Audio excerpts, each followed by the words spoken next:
southern China, there is an ancient fishing technique, and this right here is a traditional fisherman that uses his cormorant birds for fishing, and I'm gonna tell you all about it. This video was a difficult one for me to film. But first things first, where are we and why is this fisherman so special? We are in Yangshuo, which is commonly known as one of China's most beautiful places. It is nestled among surreal limestone peaks and winding rivers. And on those rivers, an ancient fishing method has been taking place, which dates back over 1,000 years and involves the use of trained cormorant birds to catch fish without eating it themselves.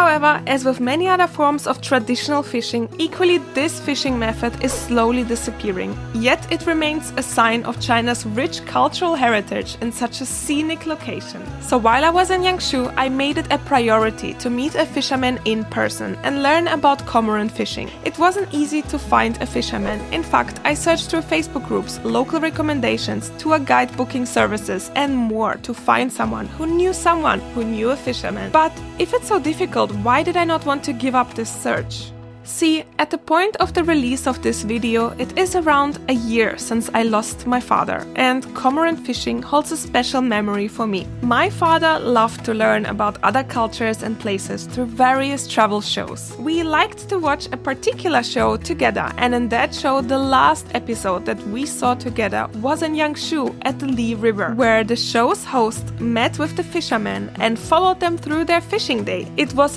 fascinating to see this way of fishing, since I had never seen or heard about it before. So when I planned my trip to China, I knew I had to make it to Yangshuo. So I could say that by chasing this video, I really wanted to keep a memory alive. So here I am in Yangshuo, meeting a fisherman, and I hope that this fishing story is as fascinating for you as it was for me. First though, I had to climb on the bamboo raft, which was a shaky experience, and then I was given the 2 cormorant birds to hold on my shoulders. Yes. Oh my god! It's heavy! He looks like a massive big black duck with beautiful green eyes. I have never seen such a combination before. I guess that's also a way to describe an animal. How old are they? 这鸟仔有几多年12年了。一个12年 12 years. 12 years! So each one of them is 12 years old. Wow. So this right here are the famous birds. But what is cormorant fishing? In a nutshell, cormorant fishing is a traditional method where fishermen use specially trained birds to dive and catch fish from rivers. The birds are guided back to the raft where the fisherman collects the catch before sending them out again. How do you make sure that the bird doesn't eat the fish? 다 큰 거绳子이거脖子그냥. They use the rope to fathom the depth of the cormorant. Now he's showing you how to do it. Oh wow! That.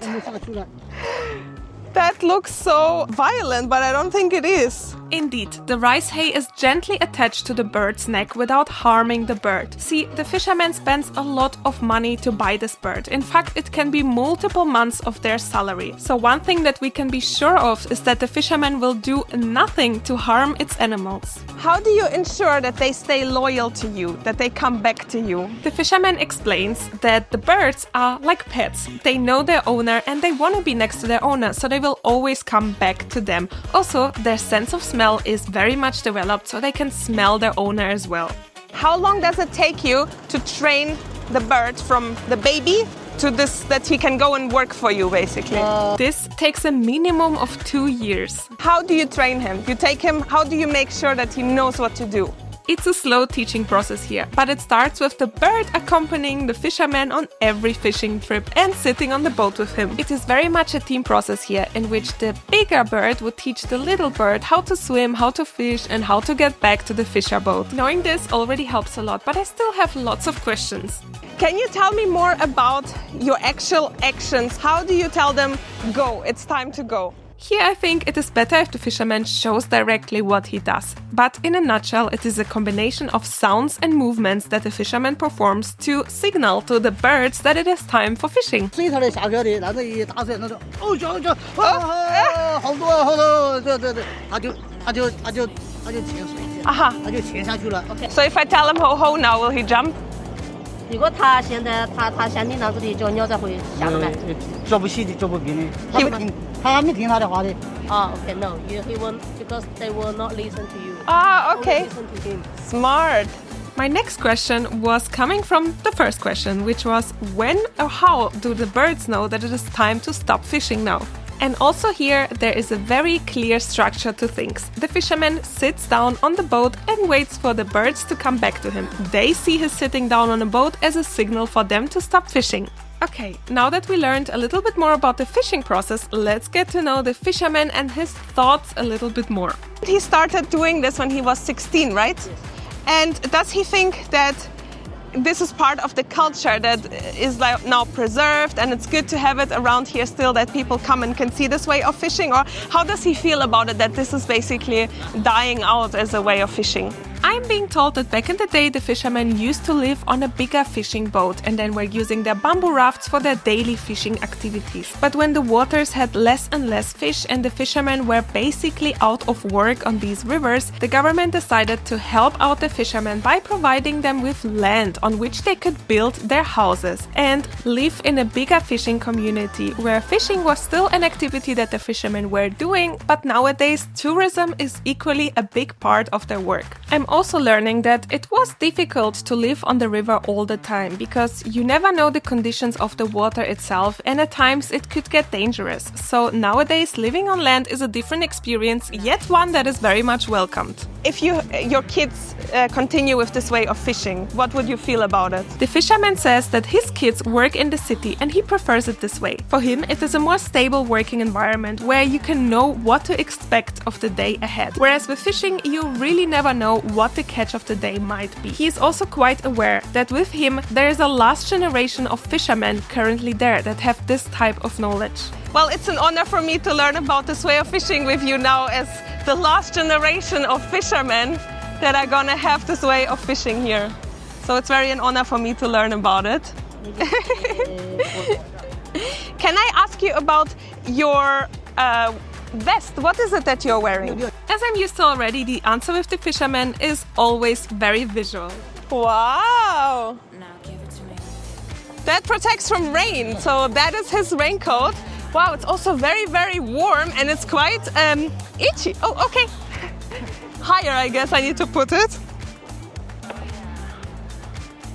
How does that look like? And is it fully waterproof? For light rain is okay, but if it's pouring, it's not 100%. Okay, okay. Well, shishi very much. Do you make it yourself? 这个蓑衣是自己做的呗？没鞋呢。He bought from the market. You bought from the market. 300 each. 300 for how many do you have? 你有几件？我这有2件。 He has 2. 2 to swap when one is dry, one is wet. With so much experience in this job, I'm sure the fisherman has some things that bring him so much joy in this specific line of work, and that's what I'm about to find out. What's the most fulfilling thing about his cormorant career that he finds really fulfilling at the end of the day? Is it that he caught a lot of fish or something else, or maybe the relationship with his birds? What is like the most happy thing that makes him happy about his fishing career? I'm being told that the happiest moment is when the cormorant fish manage to catch a lot of fish, because that means a lot of income for the fishermen. A difficult day is one where there's heavy rain, because the water gets a little bit darker and dirtier and it is more difficult for the birds to dive and catch those fish. Ultimately, the fisherman would take some fish for himself and his family and the rest would be sold on the market. It's so amazing seeing the fishermen just driving through that water and interacting with the birds. It feels like they are the perfect team. And this team works simply for years and years without any words, simply by understanding each other, by listening to each other and by focusing on the mutual goal. As he is now driving through the water on his bamboo raft, I can just imagine how it used to look like back in the day when the whole Li River was full of fishermen like him doing their fishing in that scenery. I don't think there can be a more scenic place to fish, and especially with that technique. The spot where we got to meet the fishermen is equally the spot that you can see on the 20 yuan bill. Well, similar in this region. When you look on it, you can see the formations of the mountains here on the bill, and I find that so impressive to see that in person. And this is actually my first time seeing cash here in China. Everything else was digital so far, and this 20 yuan bill I got from my newly found friends that I met on the train when I came to Guilin. So they had a 20 yuan bill and they just gave it to me, which I found so sweet. So now I can directly compare the view, and it looks stunning in person. And with that, my time with the fisherman at the Lee River is coming to an end. But it had such an important meaning for me to meet the fisherman and learn about this way of fishing that is dying out as we speak. For now though, we can enjoy a small glimpse into the history of how things used to be like and learn from them. I know there are still lots of other very interesting types of fishing techniques, but this one right here, for me, is definitely in the top list. And if you have enjoyed this video as much as me, please be sure to hit that like button to support me and so that other people can find it as well. And I will see you in the next one, where we are traveling to Shenzhen. See you in the next one!